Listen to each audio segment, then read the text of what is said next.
I had always prided myself on being the responsible one in the family. I worked hard, kept to myself, and always made sure that I was able to support the people I loved. But I never imagined that I would end up being the one everyone relied on, to the point where it felt like I was nothing more than an ATM, with my family pulling from me at every opportunity. My name is Kelly, and until recently I was a key account manager at Sport Nutri, a company that specialized in sports nutrition. I had worked my way up from the ground, starting as a low-level employee and climbing the ranks through sheer determination and a strong work ethic. I loved my job. It was demanding, but it paid well and I was good at it. I forged meaningful relationships with our clients, bringing in new business, and making sure the existing clients were always satisfied. My efforts did not go unnoticed, and I was handsomely compensated for my work. In addition to my thriving career, I had a solid savings account, something I was proud of. I had always been cautious with money, setting aside funds for rainy days and emergencies.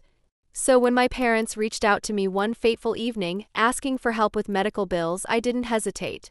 Mom had been dealing with some serious back issues, and her surgery was much more expensive than their insurance could cover. I immediately agreed to help, transferring the money to help them pay for her treatment. "Kelly, I don't know what we would have done without you," my mom cried over the phone after I transferred the money. "You're our angel." I brushed it off. Of course I helped. They were my parents and they had always been there for me. I could afford it, and what were a few $1,000s when it came to the people who gave me life? But the requests didn't stop with the surgery. Shortly after, my dad called and asked if I could help with their mortgage. They were falling behind on the payments and things were getting tight. "Just until we get back on our feet," he promised. How could I say no? I transferred the money without hesitation. Again, I was happy to help. I didn't think twice about it. Then it was something else, utilities. The electric bill had been higher than expected, and they couldn't cover it. And another car repair.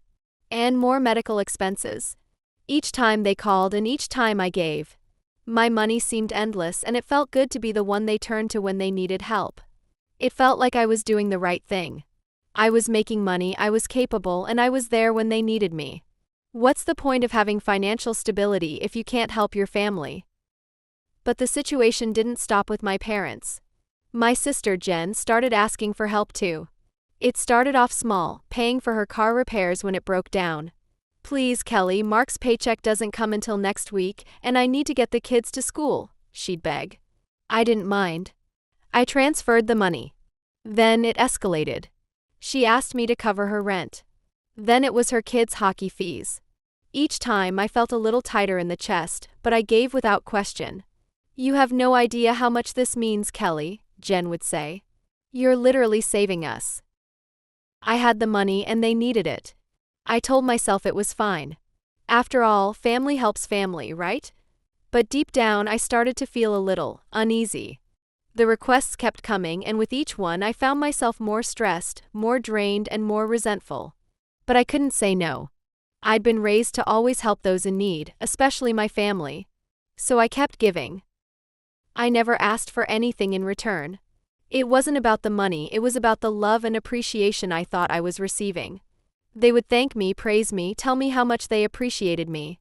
But as the months went on, I started to feel something strange. I didn't feel loved, I felt used. I was the one they turned to when they were in a bind. I was their safety net. And every time they called, I gave. It was as if there was no end to their needs, and I was always expected to be there, with a checkbook ready to help. Then everything changed. It all came crashing down one afternoon. I was at work when I received the call. Derek, my boss, asked me to come to his office. His voice sounded strained, and I immediately sensed that something was wrong. As I walked into his office, I noticed the grim look on his face.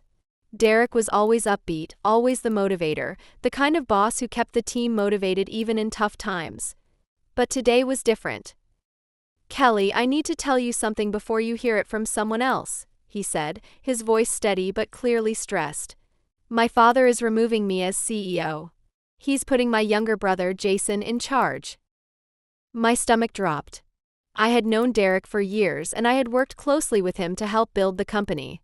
I trusted him and I believed in his vision. But this was a huge shock.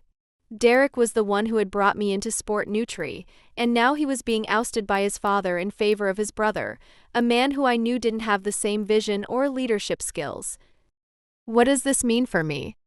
I asked, barely able to hide the concern in my voice. I don't know, Derek said, shaking his head. Jason's never liked how much I pay you, Kelly. And with this change, I'm not sure what's going to happen. I was stunned. I had built my career here, I had worked so hard to get to the position I was in, and now it seemed like everything was falling apart. My mind raced, thinking of all the things I'd worked for, all the sacrifices I had made. But this wasn't part of the plan. 2 days later, the shareholders' meeting took place. Derek was out and Jason was in. It happened so quickly I could barely keep up. And just like that, my world came crashing down. The very next day, I got called into Jason's office. Kelly, Jason said, looking at me without an ounce of warmth. I'm bringing in my own team. You're terminated, effective 2 weeks from today. The words hit me like a slap in the face. I had worked for years to build this career, and now I was being dismissed like it didn't matter. I took a deep breath, trying to maintain my composure. I understand, I said, forcing a smile as I stood up and walked out of the office. I wasn't worried about money right away. I had enough savings to last me a while. But the truth was, I was angry, hurt, and confused. How could they do this to me? After everything I had done for this company, for Derek, for the team? And yet here I was, out of a job with no clear plan for the future. I spent the next few days in a haze, trying to figure out what I was going to do next. But as the shock wore off, I realized that I didn't just need to focus on my career, I had other things to think about. I had been supporting my family for years, always ready to help when they needed it. But now I didn't know if I could continue to do that. It took a few days for the reality to fully sink in, but when it did, it hit me hard. I couldn't ignore the truth any longer. I had been spending my life living for everyone else. My family had always leaned on me for financial support, Mom, Dad, Jen, even Mark, and I had given it freely, never questioning it. It had always felt good to help, to feel needed. But now that I had lost my job, I realized how much of my own life had been consumed by their expectations. I had been their financial ATM, their lifeline, and I hadn't even realized it. The more I thought about it, the more I felt like I had been taken for granted. Every time I was there for them, they were grateful. But when it mattered most, when I needed them to be there for me, where were they? That's when I decided it was time for a change. I couldn't keep living this way. It wasn't sustainable, and I had spent too long ignoring my own needs for the sake of others. For once, it was going to be about me. I spent the next few days contemplating what to do next. I didn't rush into another job. Instead, I focused on me. I took a long look at my savings and started budgeting. Without the constant pressure to help my family out with their bills, their rent, their medical expenses, I could finally breathe. I wasn't sure how long it would take for me to land another job, but I had enough to give myself some time. Time to figure out what I truly wanted. For once, I wasn't worried about what everyone else needed from me. I could focus on myself. But even with all this newfound time, I couldn't ignore the fact that my family still relied on me. The calls came in and they came often. The guilt started creeping in again. Mom was calling to ask about money for their mortgage. Jen was asking for help with car repairs. I knew they were struggling, but I also knew that I couldn't keep bailing them out. Not anymore. One night, after receiving yet another call from Jen asking for money, I decided it was time to confront them. I wasn't going to keep giving them what they wanted from me without ever getting anything in return.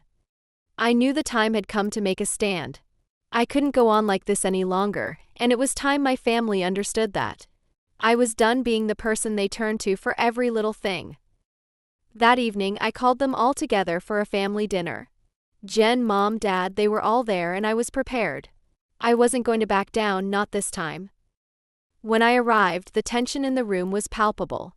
I could feel their eyes on me, and I knew they were all wondering if I had come to offer another round of financial help.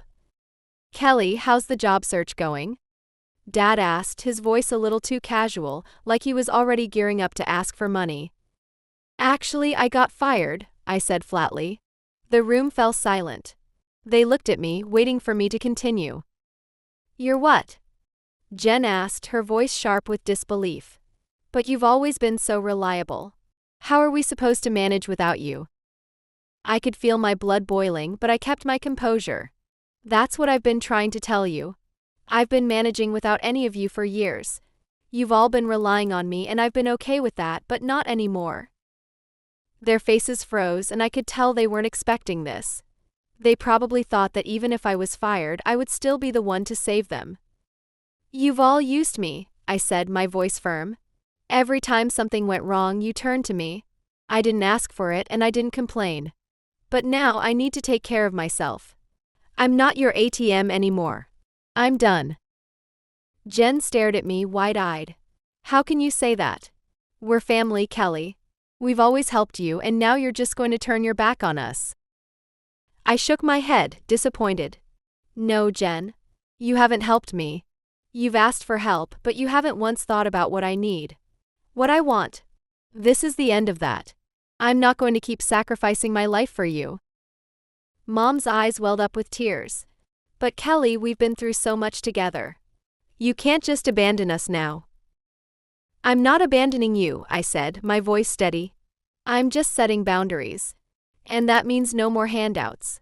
Not for your bills, not for your rent, not for your vacations. I'm not going to keep enabling this anymore. The silence was deafening.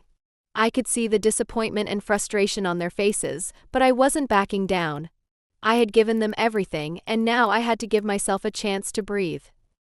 You can't do this to us, Dad said, his voice hard with anger. We're family. Family isn't about taking and taking, I retorted. It's about supporting each other, not draining the life out of each other. I could see the anger rising in their faces, but I wasn't afraid anymore. This was the moment I had been waiting for, the moment I stopped being their doormat. I stood up, ready to leave. I'll always love you, but I can't do this anymore. You'll have to figure things out without me. I'm done. With that, I walked out. I didn't look back. The following weeks were a whirlwind of mixed emotions. I had stood up for myself, and while part of me was relieved, another part felt the weight of what had just happened. My family was furious, and they weren't shy about expressing it. But I couldn't let their anger sway me this time. This was my life, my future, and I had to protect it. It didn't take long before the texts and calls started flooding in. Mom was the first. Her messages were long, pleading, and guilt-ridden, full of excuses for why she'd treated me the way she had. She begged me to reconsider, told me how much they needed me, how much she needed me. Kelly, I'm sorry. I know I've been hard on you, but I didn't mean it. You know how things get. Please, just help us out one last time. You're the only one who can. I didn't respond. I didn't want to get sucked back into the cycle. Then came Jen. Her messages were less apologetic and more accusatory. She didn't even pretend to understand. How could you do this? How could you just walk away when we need you? You're turning your back on your family for what? A few months of peace? You can't just leave us hanging. I can't believe you'd do this to your own sister. I didn't even bother to read the rest of her message. It was the same thing over and over, how they were struggling, how I was abandoning them, how selfish I was. The worst, though, was from Dad. It wasn't a message but a voicemail, and I could hear the anger in his voice, a raw, unfiltered emotion I had never heard before. You've gone too far, Kelly. You've disrespected your mother and me, and for what? You think I'm going to forget what you've done for us? You think we're going to forget the money, the help? You think this is how a daughter should behave? You've broken my heart. I couldn't listen to it all. I deleted it immediately, but I couldn't delete the feelings that came with it. My own father, the person I had looked up to for years, had just labeled me a disappointment. And that stung. The next day, I received a call from my cousin Emma, someone I hadn't spoken to much over the years. She told me that my family had been telling everyone I had abandoned them, that I was being selfish and heartless, and that they couldn't believe I could just walk away after all they had done for me. I'm sorry, Kelly, Emma said. But I have to say I agree with them. You've always been the one who's taken care of everything. Why are you walking away now? Her words hurt, and for a moment I felt like I was losing everything. But then I remembered why I had done it, why I had to do it. It wasn't because I hated them. It wasn't because I didn't care. It was because I had spent so long putting them first, and now I needed to put myself first. I'm sorry you feel that way, Emma, I replied, my voice steady. But this is something I had to do. I've been taken advantage of for too long, and it's time to stop. She didn't say much after that, and the conversation ended on a cold note. Time seemed to move slower now. The phone, which used to buzz relentlessly with messages from my family, now lay silent. And at first that silence was unbearable. But eventually it became a comfort. For the first time in what felt like forever, I wasn't playing the role of the provider. I wasn't the ATM, the savior, or the fixer. I was simply me. And that was enough. As the days passed, I kept myself busy. The company was growing quickly. My transition from being fired from Sport Nutri to CEO of Sportmax was almost surreal. The team I worked with was amazing, and Derek was a true partner. But despite all the professional success, something nagged at me. I still thought about my family, even though I knew I was better off without them in my life. I couldn't help but replay our last confrontation over and over. My father's words still echoed in my mind, "You've broken my heart." But that was the point, wasn't it? I had to break free, even if it meant breaking their hearts. They were never going to change, and if I allowed them back into my life, nothing would ever be different.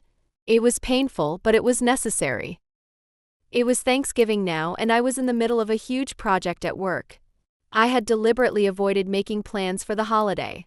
I knew my family would try to guilt-trip me into coming, but I couldn't bear the thought of walking into that same toxic environment. But as the day approached, I started to feel a pull, a desire to at least check in on them, to see if anything had changed. I resisted. Thanksgiving Day arrived, and I found myself unexpectedly feeling a sense of calm.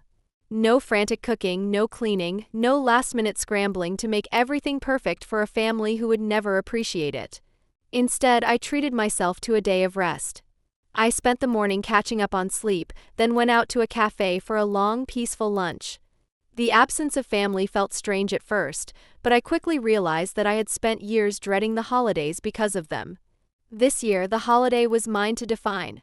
And I was proud of myself for taking control. At the end of the day, I sat back on the couch, exhausted but content. For the first time, I was truly at peace with the decision I had made. The world kept turning, even without my family's expectations looming over me. The days following Thanksgiving passed by in a blur. My life had become a delicate balance of work, self-care, and keeping a safe distance from my family. They were, as I expected, still trying to reach out to me, but their calls and texts had become almost predictable. It was always about money, bills, or their never-ending emergencies. One evening, about a week after Thanksgiving, I got a text from Jen. "Can we talk?" It read. Simple. Direct. Yet, it carried the weight of everything that had happened over the past few months. I stared at the message for a long time, unsure of how to respond. Part of me wanted to ignore it entirely, to stay within the safety of my decision to cut them off. But another part of me, a part one didn't want to admit existed, wanted closure. I thought about it for a while before finally replying. "Sure, what's up?" She called me almost immediately. "Kelly, I know we've had our differences," she started, her voice sounding different than before. "But things have been tough here. Mark's still working double shifts and the kids are struggling. We miss you, and I just want to know if there's a way to fix things between us." I didn't respond immediately. Part of me wanted to hear her out, wanted to believe that maybe, just maybe, she had truly changed. But the voice inside me that had been screaming for months finally found its way to the surface. "Jen," I said, cutting her off gently but firmly, "I don't owe you or anyone in this family anything anymore. I gave you everything I had, and when I needed you, you weren't there for me."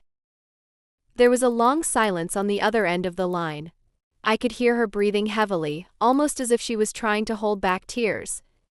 "Kelly, please," she said finally, her voice cracking. "We're family. We shouldn't be like this." I felt my chest tighten. The guilt, the old guilt that had always kept me in line, began to creep back in. But I shoved it down. I had worked too hard to let it take control again. "I'm sorry, Jen," I said, my voice unwavering. "But you only care when you need something. And that's not love. That's exploitation. I can't keep enabling this cycle. I hung up before she could respond, before she could talk me into feeling bad for her again. And for the first time in a long time, I felt a sense of relief. The next few days were difficult. I stayed in my apartment, focusing on work and making sure I didn't slip back into the habits that had gotten me into this mess in the first place. I felt more alone than ever, but I knew I was better off. It was strange how silence could be so loud. No calls, no messages, no family. It was peaceful, but it felt like a vacuum, sucking all the noise out of my life. And that's when I realized that they weren't the only ones who had taken from me. I had allowed them to. Life continued to move forward. My work at Sportmax Nutrition was picking up pace, and I was quickly gaining the respect of my new team. Every day felt like a challenge, but a challenge I was more than prepared to tackle. I had my freedom now.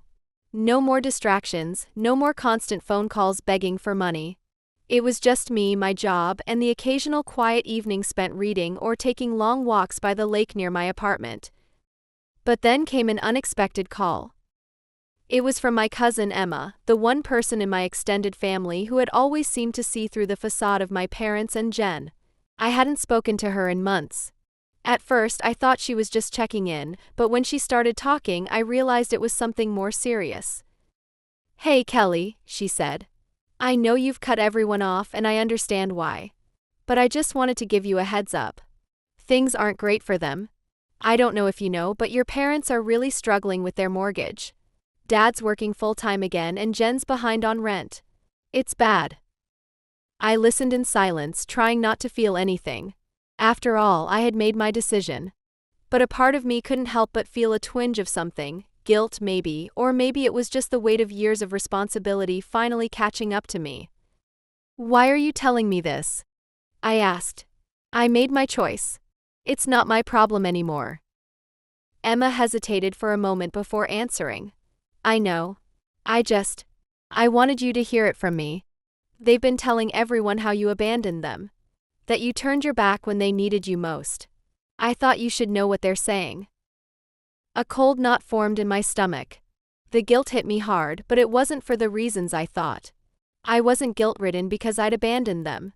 No, it was because I had spent so many years believing their lies, believing I was the problem, that I wasn't doing enough. I let out a shaky breath and finally spoke, my voice low but steady. "Let them think whatever they want, Emma. I'm done. I can't keep being the one who fixes everything. They have to figure it out for themselves." Emma was quiet for a moment before she replied. "I know. I just thought you should hear it from someone who's not part of the problem." "Thanks," I said softly. "But I'm okay now. I really am." After hanging up, I sat in silence, staring at the walls of my apartment. For the first time in my life, I felt free. The burden I had carried for so long was gone. And while it was painful, it was also liberating. A week later, something unexpected happened. I was in a meeting with Derek at Sportmax when I got a notification on my phone. It was an email from a job recruiter. The subject line caught my attention immediately: Chief Executive Officer Opportunity, New Startup Company. I clicked on it absent-mindedly, thinking it was just another company trying to recruit me for a position I didn't need. But then I saw the name of the company at the bottom of the email, Sportmax Nutrition. I blinked and reread the email several times, trying to process what it meant. The CEO position was available and they were offering it to me. I could hardly believe it. It didn't take long for me to make the decision. Derek had always believed in me, and now he was giving me the opportunity of a lifetime. A chance to lead, to build something from the ground up, and to take control of my future. The old me would have hesitated, unsure if I was ready. But now, after everything I'd been through, I knew I was more than capable. I was ready for this. The first few days were a whirlwind. I met with investors, spoke with the team about my vision for the company, and immediately started to make changes. I wanted Sportmax to be different from the start. I didn't want to just be another company trying to fight for market share. I wanted us to stand for something bigger. I wanted us to prioritize our clients, to show them we cared, to build relationships that would last. As the days went by, I began to see the fruits of my labor. Clients were responding to the personal touch I brought to the business. They were impressed with my passion and my knowledge of the industry. I was determined to prove to myself and everyone else that I could succeed without relying on anyone else's money or validation. But even though I was focused on work, my mind would occasionally wander back to my family. I had cut ties with them, but there were moments when I found myself wondering if I had made the right decision. I had spent so much of my life trying to make them happy, trying to be the one they could always count on. And now I was all alone. I tried not to let it bother me. After all, they had made it clear they didn't want me around when I couldn't help them anymore. But still, a small part of me missed the idea of family. I missed the holidays, the laughter, and the connection that comes with being part of a family, even if it was all built on false pretenses. A few months passed and things were looking up for me. SportMax was thriving. We had expanded, added new team members, and were starting to dominate in the industry. I had proven to myself that I didn't need my family's approval or support to be successful. And that felt good. It felt like a victory in every sense of the word. But then, just as I was settling into my new life, I received an unexpected phone call. It was from Jen. I didn't recognize the number, but I knew it was her. I hesitated for a moment before answering. "Hello?" "Kelly," her voice was soft, tentative, almost apologetic. "It's Jen. Can we talk?" I took a deep breath. This wasn't going to be easy. I hadn't spoken to her since the day I cut them off. And now, after all this time, she was reaching out to me. I didn't know what she wanted, but I wasn't sure I was ready to hear it. "Why are you calling me now?" I asked, trying to keep my tone neutral. I just wanted to apologize," she said. "For everything. For how I treated you, for the way I acted when you lost your job. I was wrong, Kelly. We all were. And I know I've hurt you and I'm sorry." I was silent for a long moment, processing her words. Was this real? Was she actually apologizing? Or was this just another attempt to manipulate me? "I don't know if I can forgive you, Jen," I said finally, my voice steady. "You and Mom and Dad, you only reached out to me when you needed something. You never cared about how I was doing, about what I was going through. And that hurt more than anything." "I know," she whispered. "I know. And I'm sorry. We were selfish. I was selfish." I didn't know how to respond. I wanted to forgive her, to let go of the anger and the pain. But it wasn't that simple. It wasn't something I could just forget. "I'm happy with the life I've built, Jen," I said, my voice firm. "I've worked hard for this. I'm not the same person I was when I was constantly taking care of everyone else. I can't go back to being that person." There was a long pause on the other end of the line. I could hear her breathing, but she didn't say anything. "I understand," she said quietly. "But I had to try. I had to tell you that I'm sorry. I hope one day we can start over, even if it's just a little bit." I didn't know what to say to that. So I just said goodbye and hung up. I sat there for a while, letting the silence wash over me. The next few weeks were a blur of work and reflection. I had been so focused on my new role as CEO of SportMax, on proving myself and building the company, that I hadn't allowed myself to truly process everything that had happened. The phone call from Jen had stirred something in me, something I wasn't sure I was ready to confront. I couldn't deny that a part of me wanted to reconnect with my family. It felt wrong to just walk away from them, especially after everything we had been through together. But I also knew I couldn't go back to the way things were. The years of giving without receiving, of constantly being the one to bail them out, it had taken its toll. So I threw myself into my work. I had built something from scratch with Derek, something that was growing and thriving. For the first time in my life, I was doing something for myself. It felt good. It felt empowering. As the months passed, I became more comfortable with my decision to cut them off. I focused on the people who cared about me, the friends and colleagues who had supported me when I needed it most. Derek was one of those people. He had been a true friend, not just a business partner. And that made all the difference. One day, about 6 months after that phone call from Jen, I received another message from her. This time it was a text and I almost ignored it.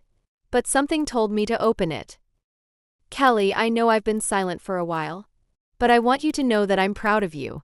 I see everything you've accomplished and I know it wasn't easy. I've been working on myself too, and I hope one day we can rebuild our relationship. But I respect whatever decision you make. I stared at the message for a long time. Part of me wanted to reach out, to respond and say something kind. But I had learned something important through this journey. I had to put myself first. I had to keep moving forward, even if that meant leaving them behind. I typed a response, slowly, carefully. I appreciate your words, Jen. But I've made my peace with where I am now. I'm not the same person I was, and I'm not sure we can go back to what we were. I wish you and your family the best, but I need to continue focusing on myself. I sent the message and put my phone down. There was no immediate rush to check for a reply. It was a strange feeling, but it felt freeing. That night, I sat outside in my little garden, sipping a glass of wine as I watched the sunset. I thought about how far I had come, from being the family's ATM to becoming a successful CEO, building a life on my own terms. I had learned to say no, to set boundaries, and to prioritize my own well-being over the toxic expectations of my family. Life wasn't perfect. There were still moments of doubt, times when I wondered if I was doing the right thing. But those moments were fewer now, and the peace I felt in my own space outweighed any lingering guilt. Sportmax was thriving. We had captured a significant share of the market, and our team was growing. Derek and I were making it happen together. And for the first time in a long time, I felt like I was exactly where I was supposed to be. I wasn't the person I used to be. I wasn't the person my family had tried to shape me into. I was Kelly, the woman who had finally learned to put herself first. And that, I realized, was enough.